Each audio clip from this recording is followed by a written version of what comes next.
اور ہم اتنے بڑے بغیرت ہیں، اتنے بڑے ناشکرے ہیں کہ ہم 24 گھنٹے میں 5 ٹائم اس رب کی بارگاہ میں سجدہ نہیں کر سکتے۔ ارے اللہ چاہتا ہمیں سڑک پر لا دے، اللہ چاہے ہمیں بھکاری بنا دے، اگر اس نے ہمیں دولت دی ہے، ہمیں اچھا مکان دیا ہے، ہمیں بال بچے دیے، ہمیں سکون کی زندگی دی ہے، اس اللہ کی نعمت ہے۔ میرے بھائیوں، نماز کی پابندی کرو۔ آج نماز اجنبی بن گئی، نماز اجنبی بن گئی۔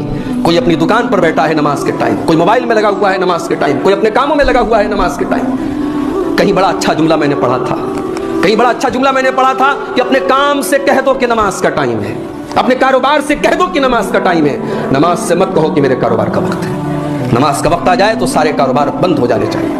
اللہ نے فرمایا رجال لا تلہیہم تجارت ولا بیع عن ذکر اللہ۔ اللہ کے نیک بندے تو وہ ہوتے ہیں کہ اللہ کے ذکر سے اور نماز سے ان کو دنیا کا کوئی کاروبار اور کوئی تجارت غافل نہیں کر سکتی۔ دنیا کا کاروبار آپ کو نماز سے غافل نہ کرے۔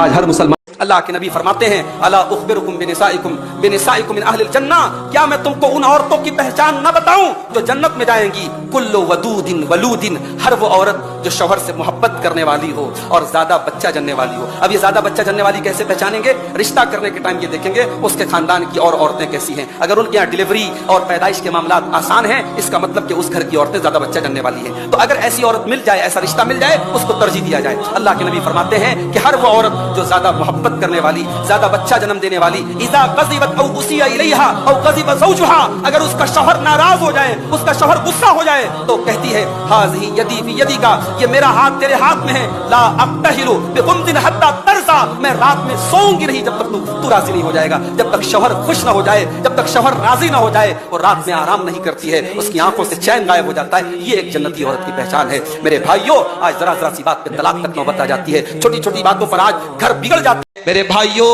یہ نماز وہ عبادت ہے جو زمین پر نہیں آسمان پر فرض ہوئی ہے۔ روزہ زمین پر فرض ہوا ہے، زکوٰۃ زمین پر فرض ہوئی ہے، حج زمین پر فرض ہوا ہے، لیکن نماز اکلوتی عبادت ہے جو آسمان پر فرض ہوئی ہے۔ روزہ، زکوٰۃ اور حج یہ ساری عبادتیں جبریل لے کر کے آئے ہیں، لیکن نماز ڈائریکٹ اللہ نے اپنے نبی کو دی ہے۔ اس کا مطلب یہ ہوا کہ نماز ایک ایسی عبادت ہے جو بندے کو ڈائریکٹ اپنے رب سے ملا دیتی ہے۔ نماز وہ عبادت ہے جو بندے کو اپنے رب سے ملا دیتی ہے۔ بندہ جب اپنے رب کے آگے سجدہ کرتا ہے، اللہ کے نبی کہتے ہیں بندہ اپنے رب سے سب سے زیادہ قریب سجدے میں ہوتا ہے جب بندہ سجدے میں رو رو کے اللہ سے دعائیں کرتا ہے۔ اللہ اپنے بندے کی دعاؤں کو لوٹاتا نہیں، رد نہیں کرتا ہے۔ بزنس کرو میرے بھائی، کام کرو، تجارت کرو، دکان کرو، ترقی کرو، مگر ایسی ترقی مت کرو کہ اللہ کو بھول جاؤ۔ اللہ نے قرآن میں کہا رجال لا تلہیہم تجارت ولا بیع عن ذکر اللہ، میرے نیک بندے تو وہ ہوتے ہیں کہ ان کا کاروبار ان کو نماز سے نہیں روکتا ہے۔ ایک سوال یہ آیا ہے کہ نماز میں ٹی شرٹ پہن کر کے نماز قبول ہوتی ہے کہ نہیں؟ بالکل ہو جائے گی۔ ٹی شرٹ بھی ایک لباس ہے۔